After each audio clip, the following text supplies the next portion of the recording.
there is a certain amount of danger in motor racing. Formula One is part of motor racing, you know. So anytime you go driving, testing or racing, you are exposed to some risks. There are calculated risks and there are unexpected situations that can happen. And you can be gone just in a fraction of a second. So you realize that you're nobody. Suddenly you're nobody, and your life can have an end sudden. This is part of your life, and you either face it in a professional, in a cool manner, or you just drop it, just leave it and don't do it anymore, really. And I happen to like too much what I do to just drop it. I can't drop it. It's part of my life.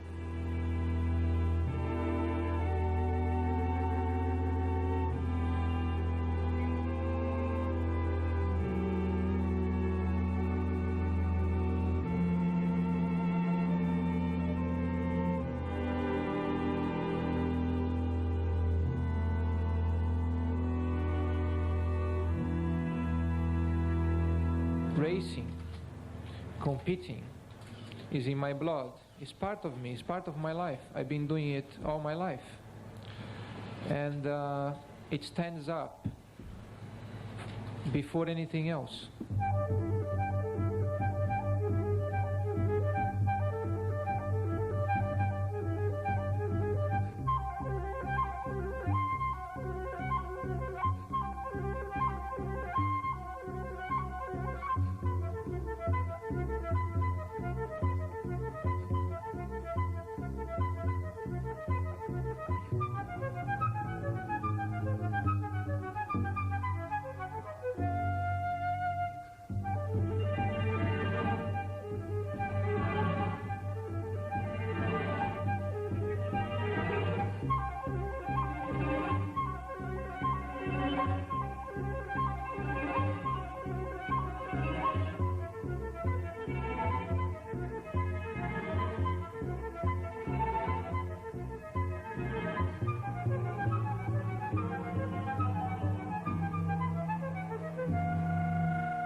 O Ayrton, quando criança, sempre foi muitíssimo agitado. O tempo todo ele se mexia, estava fazendo coisas, correndo para lá, para cá, caía muito, machucava as pernas, estava sempre com um galo na cabeça. Minha mãe achava que ele tinha algum problema na cabeça, queria levá-lo ao médico para ver se realmente... Porque ele não parava nunca, ele estava sempre em movimento, sempre em movimento. Mas esse era a energia, né? Ele tinha muita energia para gastar. E, na verdade, depois disso tudo, ele canalizou para a corrida, né? Toda essa força, essa impulsividade, essa agressividade, ele canalizou para a corrida. Ao lado dessa faceta dele sempre agitada, movimentada e tal, ele era uma criança super carinhosa e tinha um coração de ouro. Tudo que ele tinha, ele dava. Corrente de ouro ele dava para a namorada. Ele fazia as coisas assim super de coração. Então eram dois lados que ele sempre apresentou durante a vida dele de pequeno. Ele sempre estava com um carrinho na mão, sempre brincando, ou sentado dentro de algum carro, de algum carrinho, ou com algum carrinho na mão. Então ele fazia o barulho do carro, a brecada do carro, então ele fazia para dizer que o carro estava saindo. Depois ele fazia assim para fazer que o carro estava parando. E quando ia comprar sapato para ele, na loja de sapatos, ele punha o sapato no pé, ele preferia geralmente botinhas.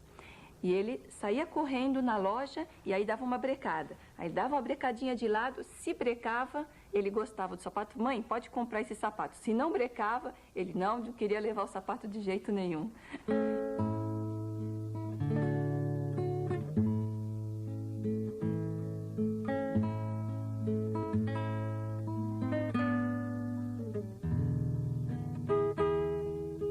O Ayrton era louco, a gente pegava um carrinho de rolemã, fazia de 3, 4 modelos de carrinho, tinha uma técnica aí de carrinho com uma roda, com 3 rodas, com 4 rodas, aí ficava um naquela esquina, lá embaixo a gente se trancava também e descia aqui até cansar, ficava dias e dias andando de carrinho de rolemã. Tava de bobeira à tarde e tal, não tinha o que fazer, carrinho de rolemã, tomava uns tombos, se estrupiava, batia lá, capotava e depois kart também, né? O Ayrton morava nessa casa e desde os 4 anos o seu Milton, pai dele, deu um kart para ele com motorzinho de bomba d'água. E aqui ele montava, aqui ele ligava, andávamos nessa área, né, nessa praça, e numa época em que isso aqui era muito tranquilo, né? Eram 2 horas andando, 1 hora andando. E isso era uma constante. A personalidade dele era diferente. Eu acho que se alguém nasceu para fazer isso, era ele. Chegava do colégio, começava a mexer em kart, ou então ia para Interlagos, que nem o Roberto falou, treinava, todo dia que treinava, direto. O cara ia para Interlagos direto. Aí treinava, chegava em casa, desmontava o kart inteirinho, limpava, polia, encerava, pintava, arrumava e ficava numa pecinha, às vezes 1, 2 horas. Eu não tinha paciência. Eu falava, você fica arrumando essa peça, daqui 1 hora eu volto. Porque ele ficava, às vezes, 2, 3 horas arrumando um negócio no freio lá para virar uma curva melhor ou colocar um plástico melhor, alguma coisa. Insistia mesmo até, talvez, achar a perfeição, né? Então, na minha opinião, tudo que fez o Ayrton ser o que ele é, era ele mesmo, como pessoa assim, ele sempre foi muito a fundo em tudo que ele quis, insistia, e lógico que gostava.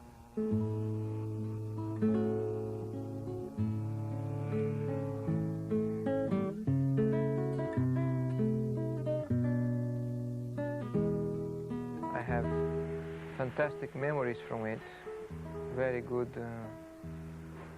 times I had and throughout my experience with go-karts.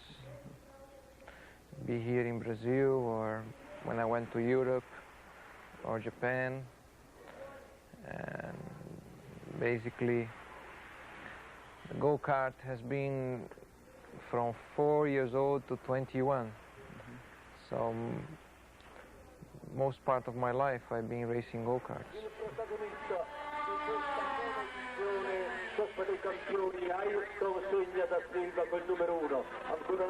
And it was through go-karts that I had the opportunity to become a professional racing driver and go through all the other formulas to eventually get to Formula 1. And the experience I learned in go-kart still counts today in many different times when I'm driving my Formula 1. And it's something that I keep still a great passion for it. Today I still play with go-karts. I have my own racing circuit in my farm in Brazil, very nice, 1,000 meters long, 8 meters wide. I play there with my young nephew and some friends, so I have only good memories from go-karts.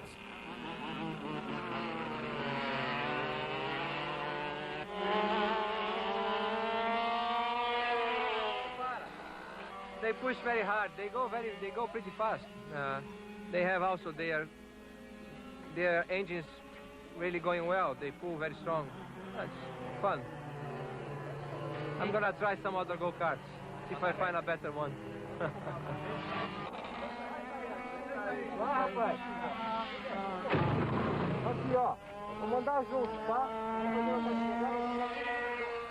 When I was 8 or 9, I already had a proper go-kart, which was big for me. I was so small and light, so my go-kart was fast. I was so light compared to other people.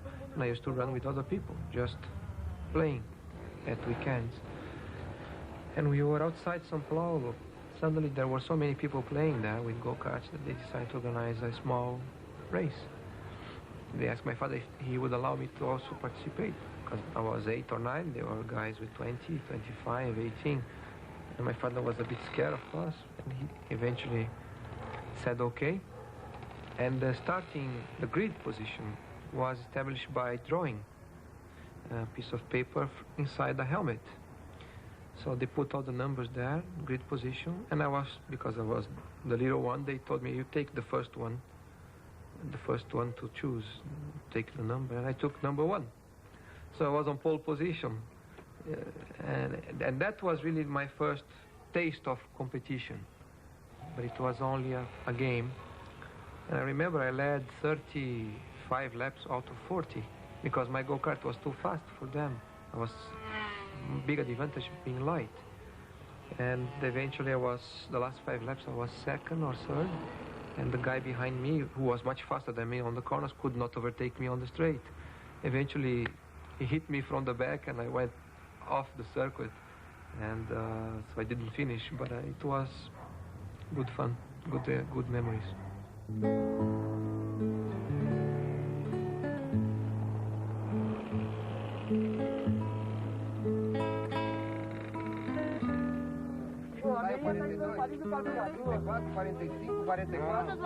Eu vou desclassificar o 34 e 45. Por quê? Por irregularidade. Tá. Aí, pra você. Valeu. Aí, pessoal. In what I've been doing, go-karts when I was very young, or then racing cars in Europe, then Formula One, the goal, the objective has been always one. You change the places and the people and the categories, but the main motivation has been always to be the first, to win, to be the fastest. It's the best motivation, if not the only one, the real motivation to do my profession, that keep you strong, keep you happy, because it's a big challenge. It is difficult, of course, so when you get it, it's a extraordinary feeling.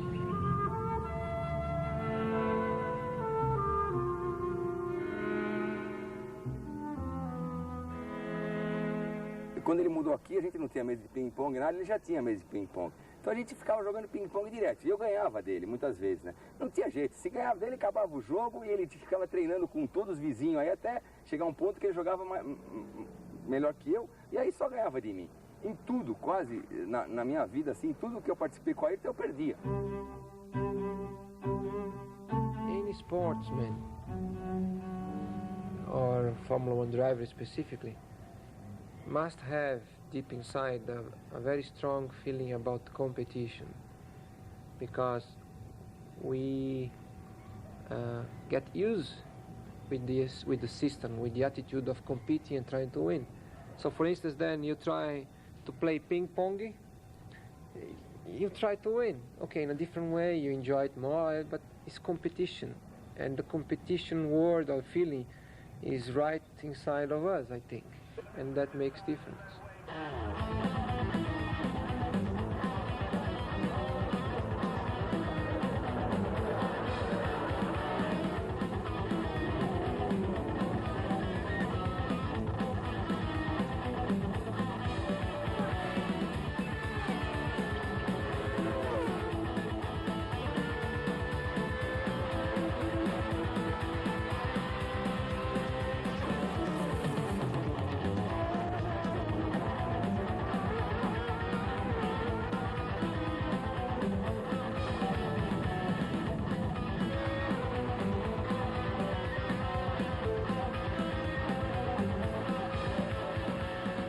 onde ele passava acontecia encrencas, né? Aliás, depois na Fórmula 1 ele foi chamado campeão das encrencas, porque onde ele aparecia ficava aquele tumulto, aquela coisa toda em volta.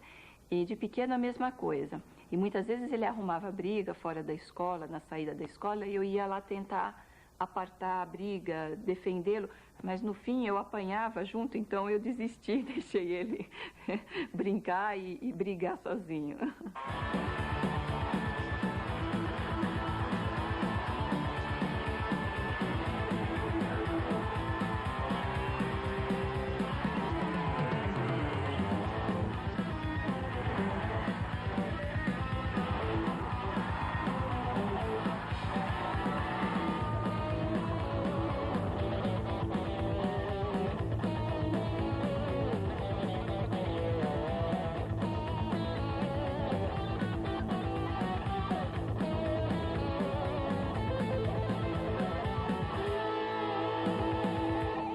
Entramos a la carrera para ganar.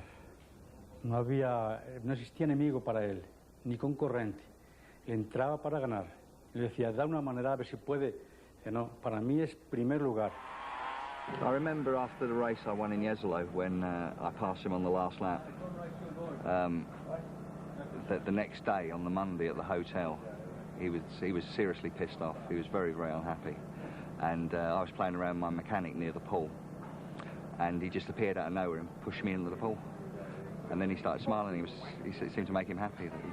I think all the good guys hate to be beaten. You can't be good unless it hurts to be beaten. So, but he had that as much, maybe more than most of us.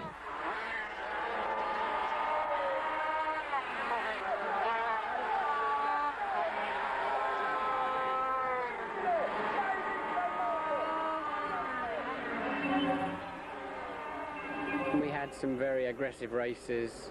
Alton Park, I remember well, when his car landed on top of mine and I couldn't get out of my car. We were both angry. Snetterton, he was very angry with me in Snetterton, my home track.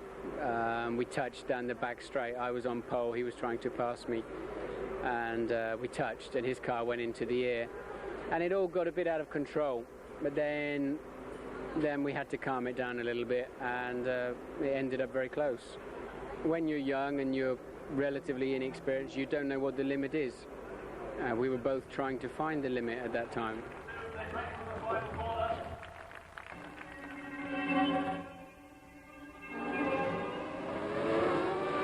Senna, c'était un pilote.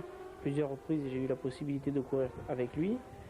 C'était sympa, parce que déjà, pour commencer, il fallait absolument pas penser qu'il allait faire une erreur pour le passer. Et puis surtout, c'est pas un gars qui faisait une crasse, c'était bien, quoi. Donc on a des objets dangereux dans les mains. Moi, je me souviens aussi bien en Espagne, aussi bien à Phoenix qu'au Canada, d'être pratiquement assis avec lui dans la voiture parce qu'on était ponton contre ponton, mais sans aucun problème. Et bon, c'est sympa.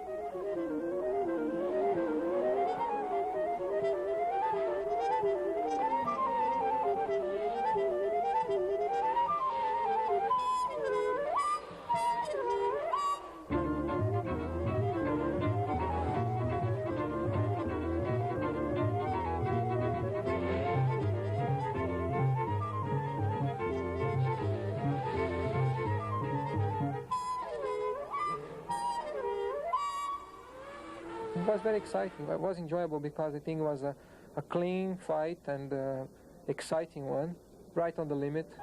And in those situations is where I get my enjoyment from my profession. The fact that I am aggressive, I am very strong about my passion, my profession. Brings me some difficulties from time to time. It's in my personality, first of all, and of course I have developed it throughout my life, and I have applied it in motor racing. So many times it's one of my qualities. Sometimes it has cost me a race or has cost me some good results, but this is my characteristic, this is my personality, and that's what I am. The main thing is to be yourself and not allow people to disturb you, to be different because they want you to be different. You gotta be yourself. Some people may like you, some people dislike you. You're just a human being, like everybody. You fail sometimes, you succeed some others. The main purpose is to succeed, of course. But many times it's through a mistake, due to your own personality or your own character, or interference that you get on the way, that you learn. And the main thing is to make sure you learn through your mistakes and get better. El estilo se va cumpliendo con el tiempo. Nadie nació sabiendo. Yo al principio, cuando yo corría, todo lo agarraba fuerte. Hasta me lastimaba las manos. Después comprendí que no era necesario. Con los dedos se manejaba mejor. Y que todo se va haciendo con el tiempo. Nadie nació sabiendo.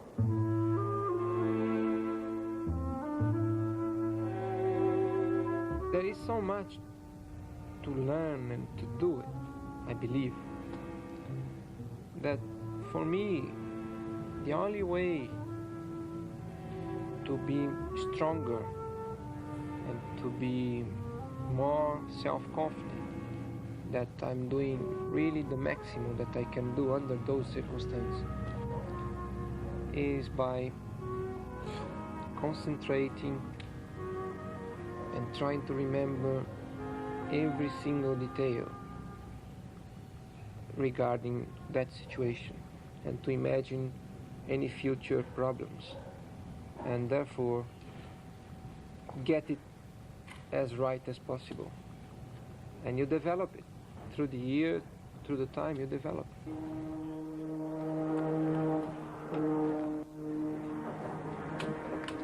I think the combination of his intelligence, his raw ability was one of the biggest things that impressed me, and his total ability to concentrate when he's in that car, whether it's testing, qualifying or racing, to me was like a mobile computer.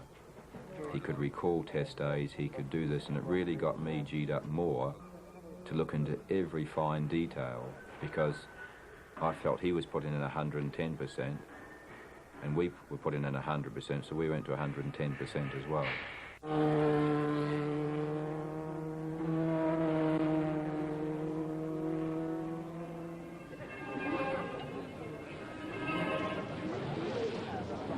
He was a young guy when he came to us, younger than most of our drivers had been, but with an amazing maturity and a very single-minded, very determined. Racing was his career and he was going to be the best. We'd obviously worked with a number of drivers over the years, and we expected Ayrton to come with us, albeit with a very high reputation, but we expected him to come to us as a relative newcomer and needing training, etc. And that just wasn't the case. I mean, the guy was technically superb from day one. When I first came to Formula 1 in '84, I was starting. So I had so much to learn and to achieve that any good result was a progress, was a motivation. Then I changed to a bigger team, to Lotus, and I still went up and up and up. And I'm still doing it. So even when I have some problems, I look always to the next race. Because maybe one race I have no chance, but next one or the next 5 will be good against one bad one. So you got to try to make the numbers bigger and bigger.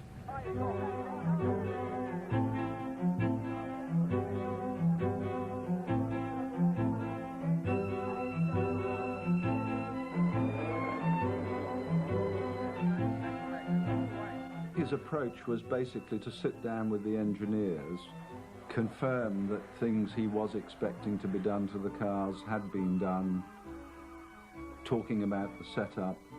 He'd spend a lot of time on tires because in those days there were choices of tires.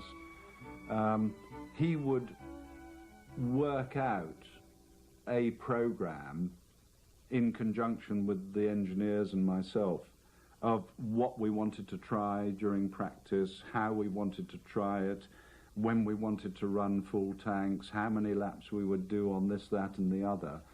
And then it would flow from there. When I started with them, I didn't have the car, the tires were not flat, square. They were a bit round, so I was going like this, you know.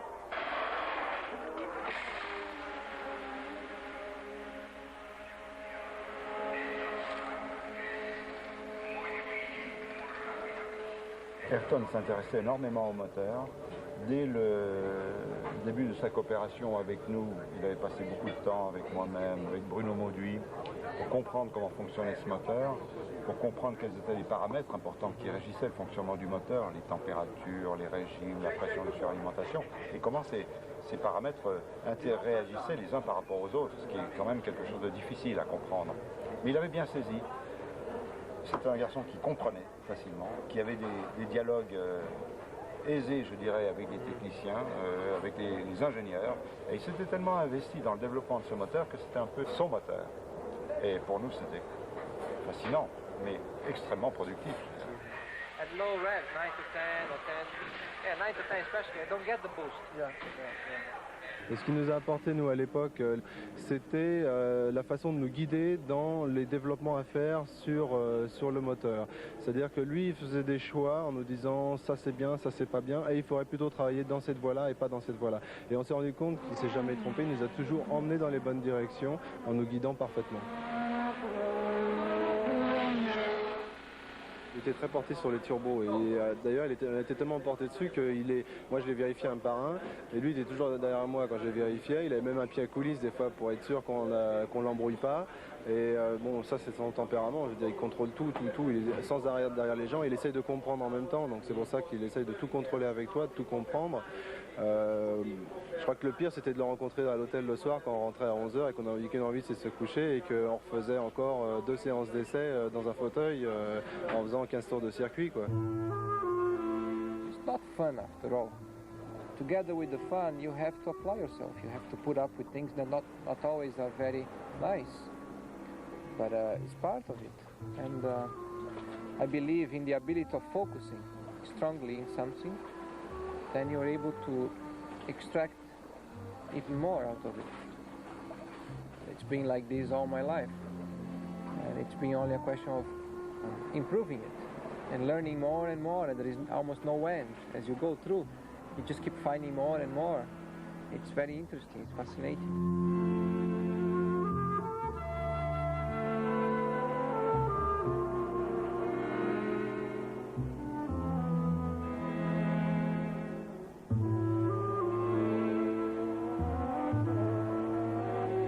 One of the things that was most awe-inspiring about him as a race driver was his ability somehow to detach his mind from the physical requirements of driving the car. And those physical requirements are very high.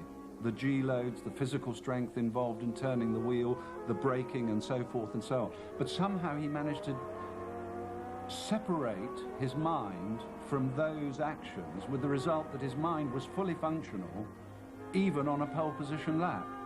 And he could come back and he could recall it in the most minute detail, and the engineers from Renault and subsequently Honda were absolutely aghast because what he told them was what the printout on the data logger was showing.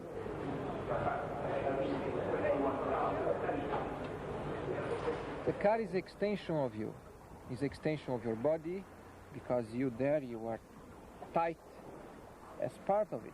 And as more part of it you can be and you can feel, more sensitive you be to the actions and reactions and of it, and therefore better you are going to exploit it.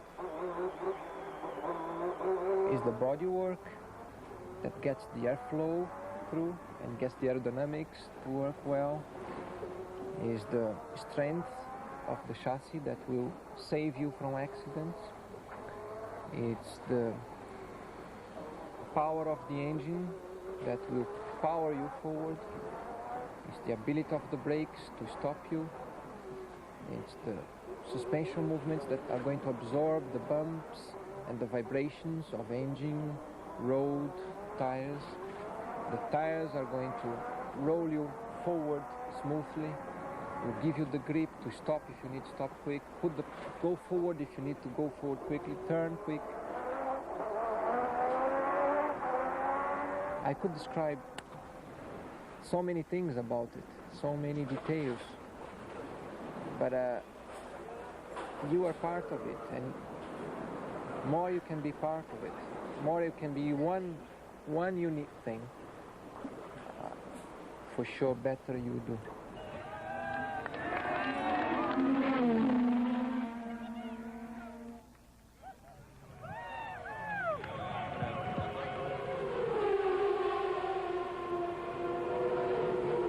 Son niveau d'exigence était tel qu'il attirait et drainait vers lui toutes les forces vives d'une équipe, qu'elle soit technique ou autre, à l'intérieur.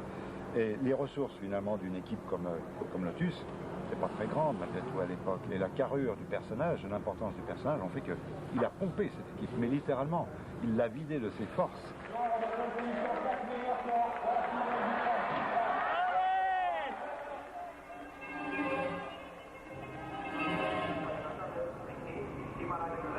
It's because he's so hard on himself that it's easy to accept that he's hard on the team. But we have an environment in which everybody contributes. And what Ayrton is given the opportunity to do throughout the year and at critical milestones in the programs is to contribute. And nobody makes any demands. Everybody just contributes, pushes. We push on each other to improve the complete performance. The period in which Ayrton and Alan drove together was a challenge that I gladly accepted, because the benefits of having them together in the same team vastly outweighed the disadvantages. McLaren est la seule équipe, je crois, à pouvoir se vanter d'avoir souvent eu deux numéros 1, à égalité de chance, aussi bien sur le plan du matériel que sur le plan psychologique, ça c'est très important. Et puis, bon, moi je vais l'aider à être bien dans sa peau, à s'intégrer à l'équipe. Il n'a jamais été avec un coéquipier qui aille vite. Et donc, bien entendu, il a l'avantage de l'âge, de la motivation peut-être. Et moi, de mon côté, j'ai l'expérience, j'ai le fait d'être très bien dans cette équipe. Et j'ai mon mot à dire, donc on va essayer de faire la meilleure équipe possible, de travailler le mieux possible pour avoir la meilleure voiture, et si on a la meilleure voiture et qu'on est devant, eh bien à ce moment-là on se battra sur le plan sportif l'un contre l'autre, peut-être pour gagner le championnat, c'est la seule chose que l'on peut espérer. Everything is new to me, so I have to learn quite a bit technically and personally with everybody, every team member, but I'm finding well inside this environment. When Ayrton first drove for McLaren, the biggest man at the time was Alain Prost. He was number 1 in the sport, so for Ayrton he was the man that he wanted to emulate, and he eventually was the man that he wanted to beat. So finally he was driving the same car as Prost on the same team.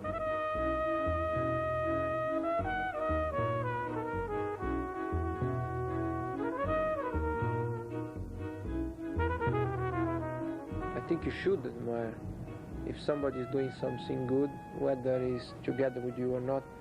If you are able to admire, you probably will be able to improve and to learn from that and make yourself better.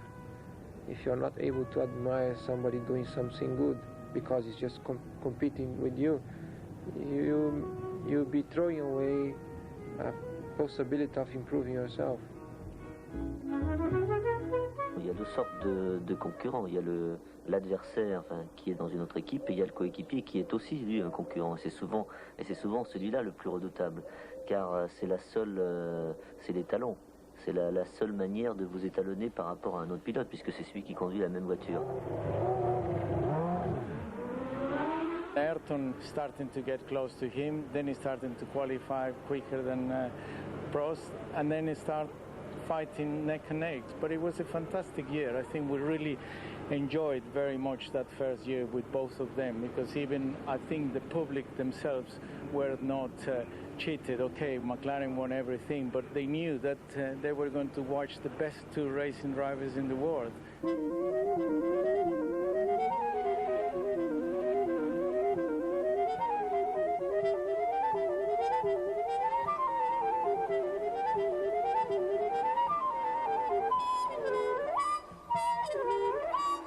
Ayrton has, for the first time in his career, the car able to be world champion, and he does not want to let his chance, going away. That's normal, and he's going to push on. What about you? It's a little bit different. So you're gonna let it go? I have a little bit more pressure than, you put me more pressure.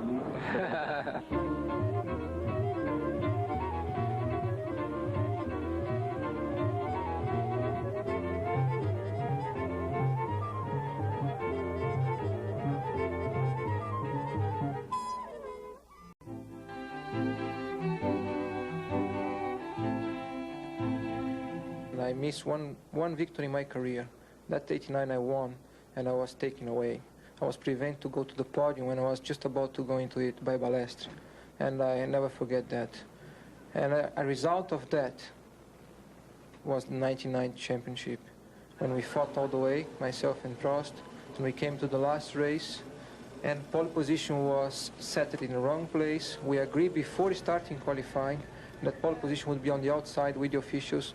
Then Mestre gave the order after qualifying to not change, and I found myself in the wrong side on pole.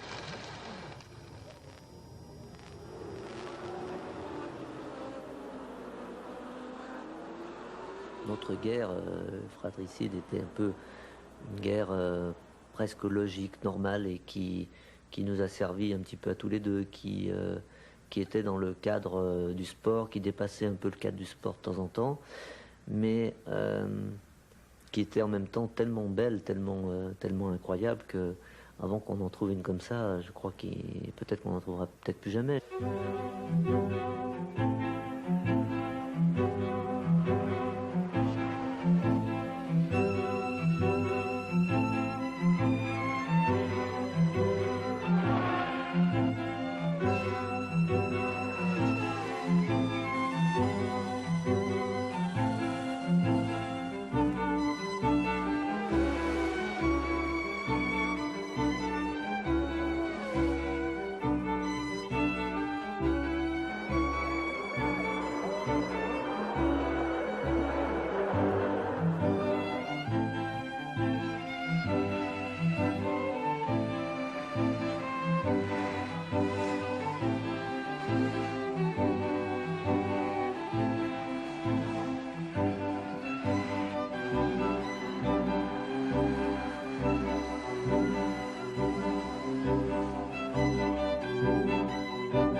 Special hello to our dear friend Alain in France. We all miss you, Alain.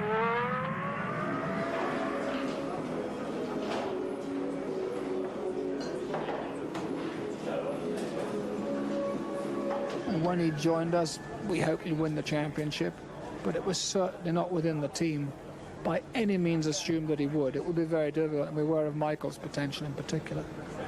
The first three races, good qualifying performances, but in a difficult car, we'd be the first to admit that. And it was obvious, again, reminding myself what Patrick told me, that he had a great head for racing and a very painstaking approach to his car.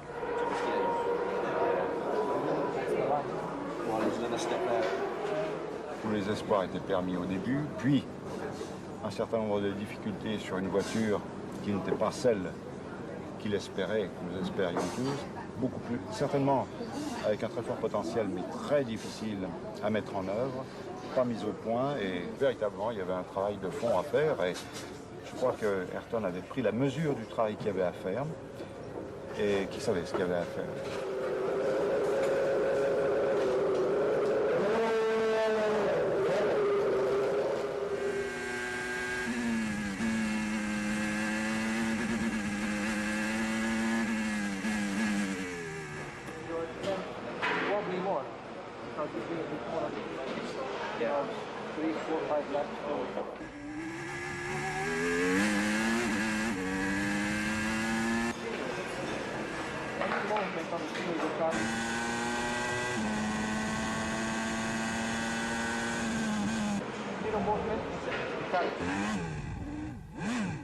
We are all on the limit. The car is on the limit. The human being is on the limit. That's what is all about motor racing. That's what is all about Formula One. Athlete means in motor racing or football or tennis or any activity, always put himself under a lot of stress, a lot of pressure, and leaves behind in life lots of things in favor of his passion. And you train your body to do what you want it to do, not what your body wants to do. So you put your body on the limit in many occasions, and you train your mind for the same thing, to do what you should do as a professional, as an athlete, as a sportsman, and not what your mind wants to do.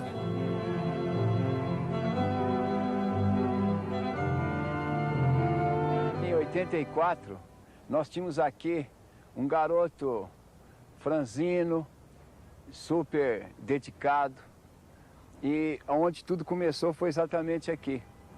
Ele fazendo aqui 10 voltas com muita dificuldade. E hoje a gente tem um atleta que percorre aqui 40, 50 voltas de uma maneira inaudita.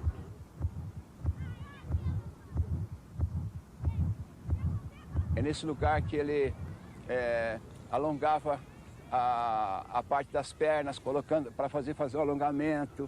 Enfim, ele se soltava a musculatura para estar mais apto para o trabalho. Aí ele vinha nesse ponto,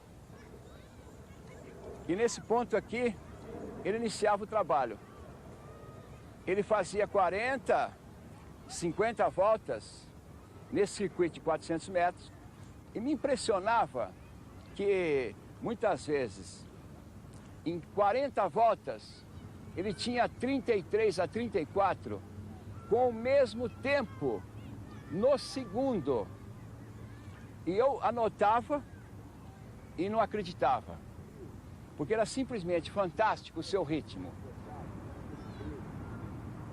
E cada dia ele tinha que vencer de alguma forma. Era veemente a vida dentro dele. Ele tinha que se bater. Ou era décimo de segundo, que ele diminuía o tempo, ou era a frequência cardíaca que abaixava durante o esforço, ou então a recuperação do esforço que se fazia mais marcante.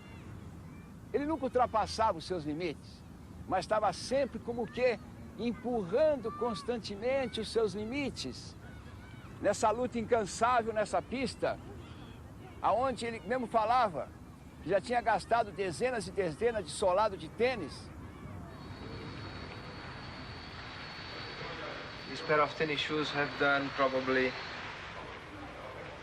they are only about over 2 months old.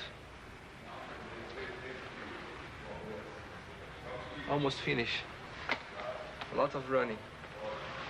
I've been doing 12, 15, 20 kilometers a day.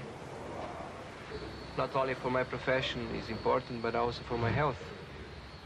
It's a responsibility I have even if I am on holiday, that I must keep very much under control, because it will make a difference when I go back to the racing car, to the tracks, and testing or racing. I'll be in a better shape, I'll drive better, I will perform better.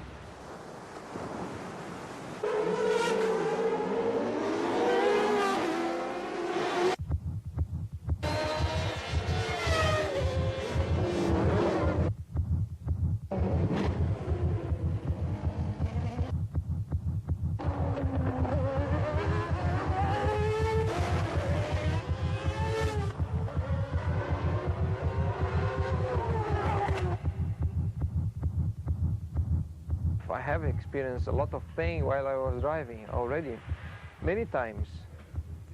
I remember the go-kart. I had an accident, a very bad one. Although it looks like I wasn't hurt, I was badly hurt inside, you know, a lot of pain. And I didn't think I could drive the following day when it was the event, the race.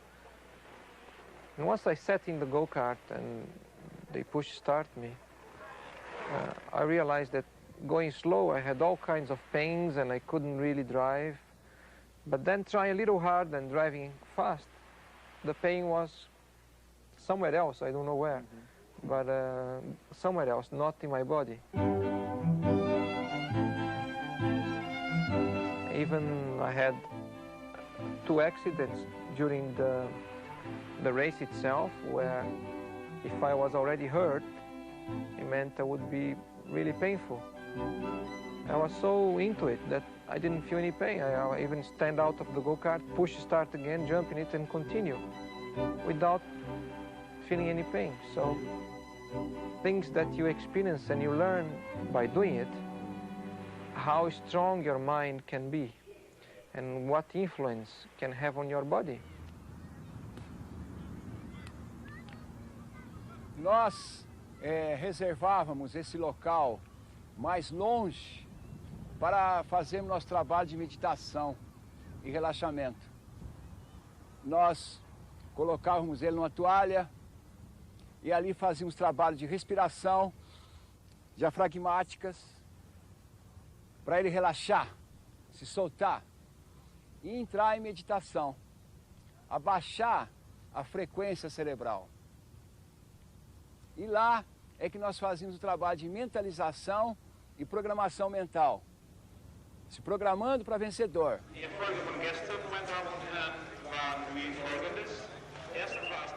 It's an exercise that implicates the 2 sides of you, the body and mind. Once I realized that there was something special in that, I really focus and try to learn about myself, because it's basically learning about yourself, learning about your own limitations, learning about your strengths, your qualities, and trying to make as a whole a smoother person, you know. And I think from it, then you can get a lot of energy. Even if you go through pain sometimes, you can cope with the pain if you are well prepared, if you are well focused.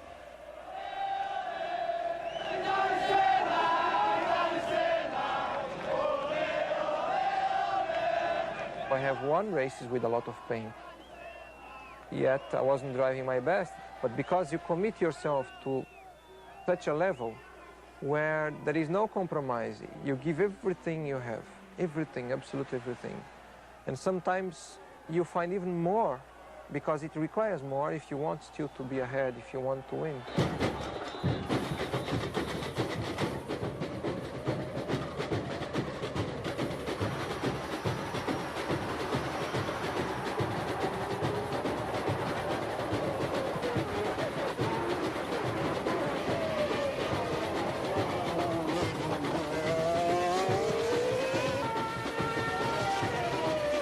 Because of the tension and the responsibility during the whole race and with the difficulties, I couldn't really let much emotion go out. I had to really control and be calculate and cool.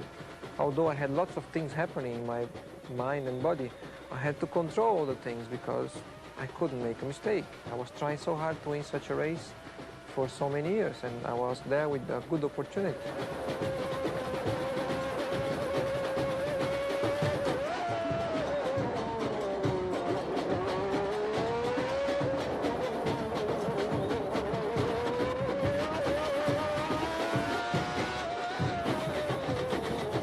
I had some difficulties with the gearbox in the later stage in the race, the last 30 laps. I lost fourth gear, 20-25 laps.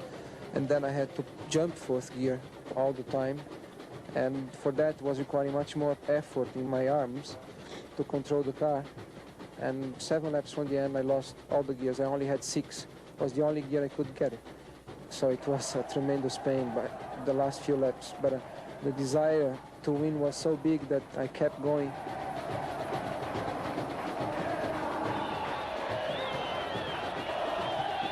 The pain I felt, the stress, the emotions from the people that I could see during the race on the grandstand, the feelings were very intense. Everything was very intense. The pain was harder, but I was just absorbing, and not really reacting to it at that moment. I was just keeping it. And only once I finish, then I kind of let it go in one go, you know, just blow it.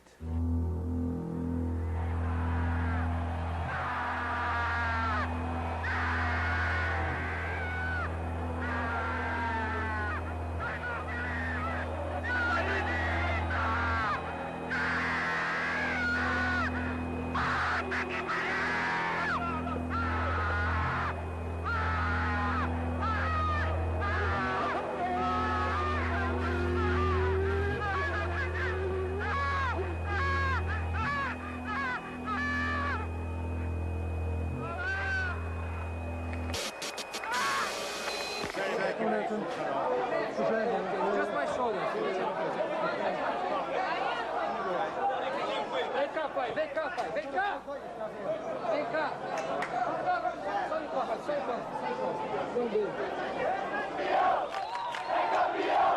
It was a race full of memories, full of excitement, and it's something that you gotta keep in your mind for the rest of your life, for sure.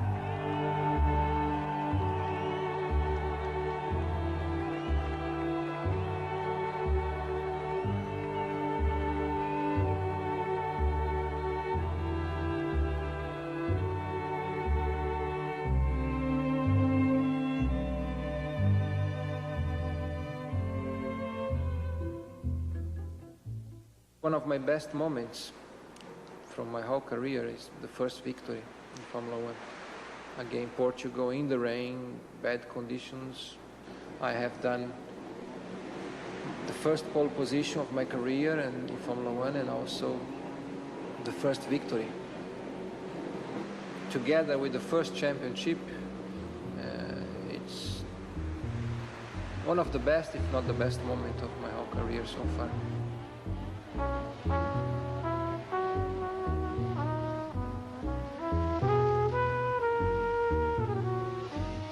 The build-up to the race itself was not very complicated. We didn't have too many problems. He was quite relaxed, he was at ease, and then we had this terrible weather.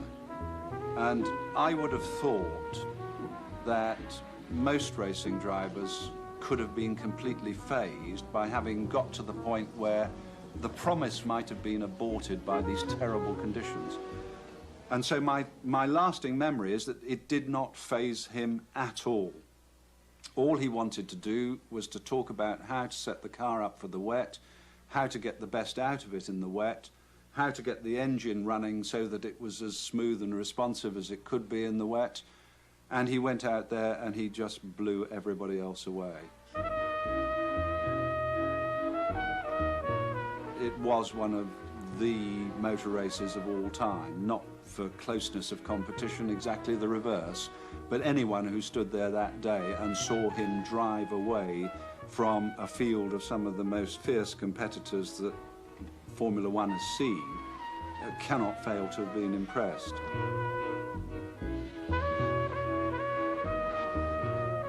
There's a lovely story which also gives an insight into his character. At one moment, he got it wrong. He hadn't made a mistake the whole race, and he got it wrong. And he was off on the grass, and the car came sort of sideways, and then it squirted back to the tarmac, and with a flick of the steering wheel, it was straight and off down the road.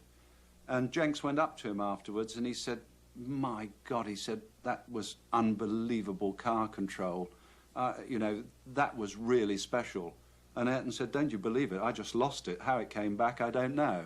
And I thought that, if nothing else, that demonstrated the honesty of the guy, and I think that characterized all his career.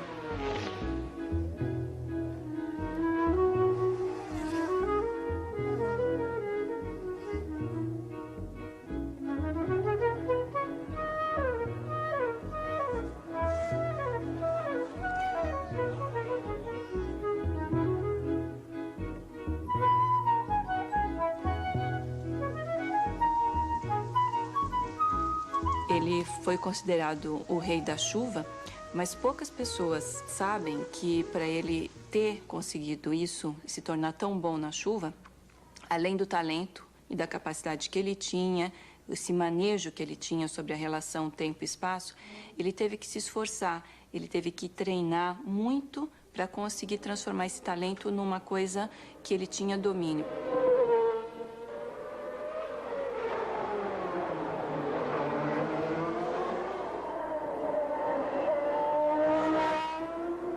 I never forget my first race in the wet with go-kart was a disaster. Just complete joke. I couldn't do any good. And people were going here, going there, passing me, overtaking me, and I couldn't do anything about it. And in the dry I was pretty good. So then on that day I learned that I knew nothing about running in the wet. E ele ficou muito bravo com isso, ele ficou louco da vida que ele tinha perdido a corrida por causa da chuva. E o que aconteceu foi que cada vez que chovia, cada vez que começava a pingar, ele pegava o kart e ficava treinando até escurecer, até não ter mais luz.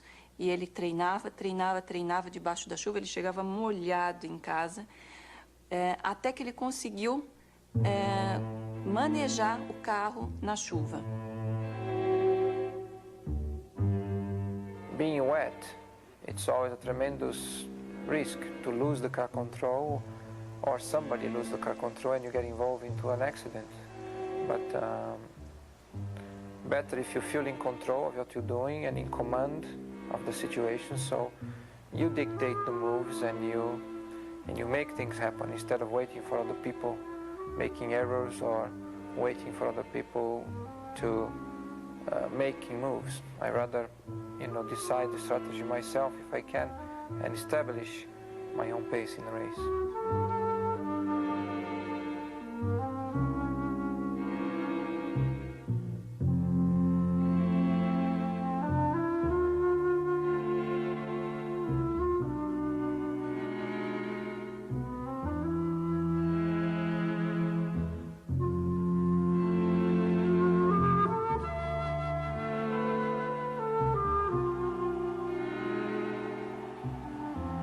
Here when we have the Ford engine, and he still won 5 races against cars that had more power and they were more competitive than us.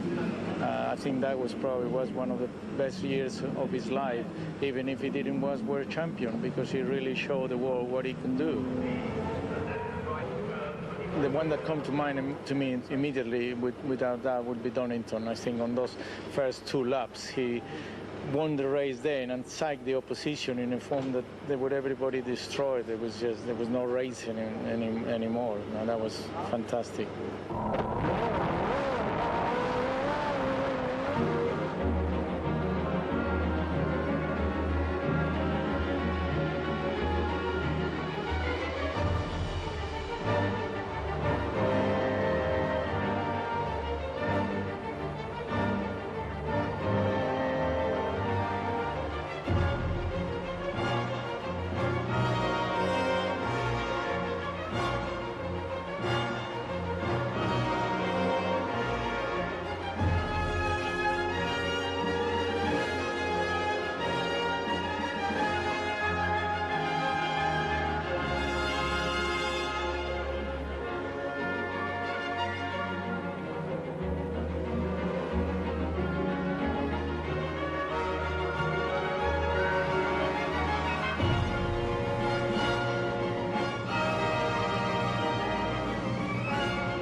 you have to be very sharp all the time to understand the situations as they present to you and not be hesitating. And I was sharp at that occasion, in particular that occasion, and I took all the decisions like that in the right way, with the precise measure, and everything came together. And that was from the green light, basically.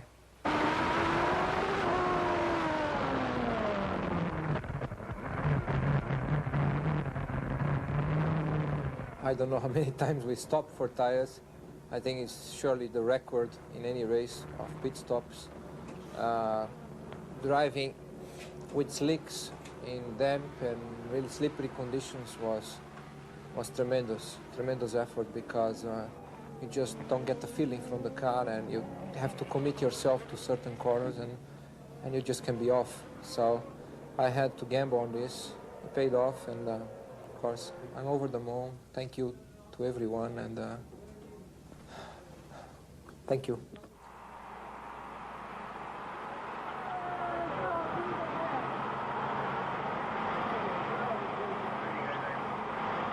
For you to get to that situation, you have to be well aware that hundreds of people, and sometimes thousands of people, have contributed. And that is a heavy situation, heavy position to be, a lot of weight on your shoulders. But on the other hand, if you look on the positive side, it's such a pleasant position to be, because it means you're doing it right, you're doing it in a special manner. That's why they offer you all of that. When I win a race, or when I am on pole and establish a quick lap, I try to pass to them the feelings that I'm going through, in order that they can feel part of it. They are part of it, and they must feel part of it. Because the hours that the mechanics, engineers put behind to prepare a racing machine to us, many times going through the night, no holidays through 12 months a year, can only be motivated, can only be justified if they get the thrill, or some of the thrill that I get. The only way I can see is by sharing with them those feelings.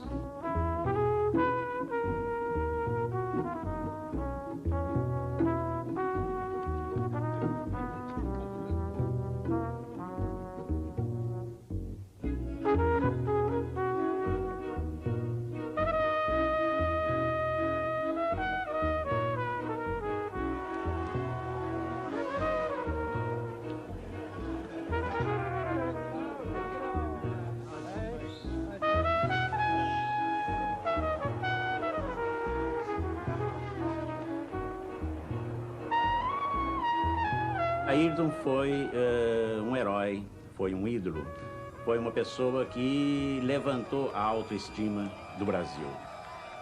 Eu acho que ele respondia a um fluido, a uma energia que partia do país para ele. Era o povo brasileiro, não é nem o Brasil, não é o governante, era esse povo brasileiro que ele respondia com aquela bandeira.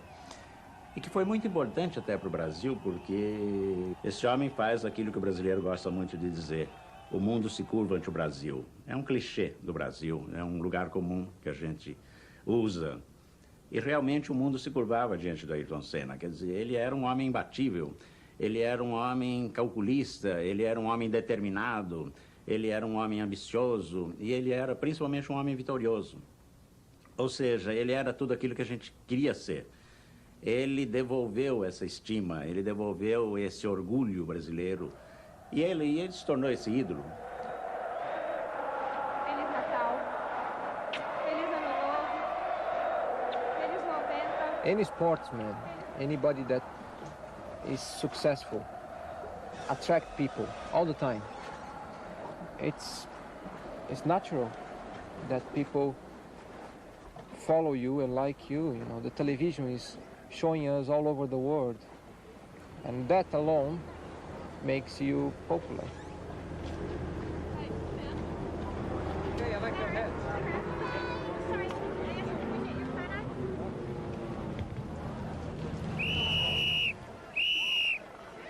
No Japão, na entrada do autódromo, ficava uma quantidade, uma multidão de jovens E era tanta gente que a polícia formava um caminho naquela multidão que era justamente para as pessoas poderem passar. Mas aquela multidão era tão grande que aquele canal, aquele caminho que se formava com a polícia, ia estreitando, estreitando, e ele, quando estava no meio daquele canal, a coisa ficava tão estreita e todo mundo querendo tocá-lo, que era uma coisa assim impressionante de ver. Eu ficava curtindo aquele momento de ver aquela multidão e ele feliz de poder estar ali no meio, de poder ver, dividir aquele sentimento com os japoneses. Então, é uma coisa que vai ficar na minha memória para o resto da minha vida. É um sentimento de você poder presenciar aquela troca, não é? Intensa, de carinho. No, don't lose. No. Keep arms, keep arms, keep arms, keep arms. Keep arms.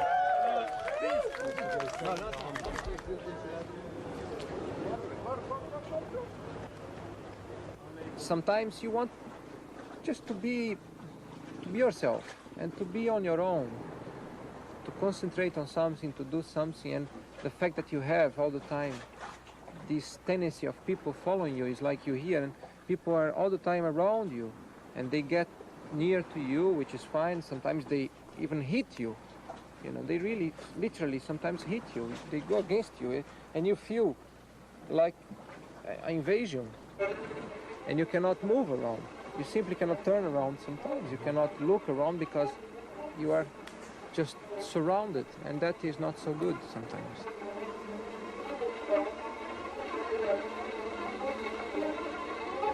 Success brings that. If you're not successful, you wouldn't have that. So you wouldn't be doing good. You wouldn't be doing right. That's why I say it's part of it. And you have to learn how to cope with these situations.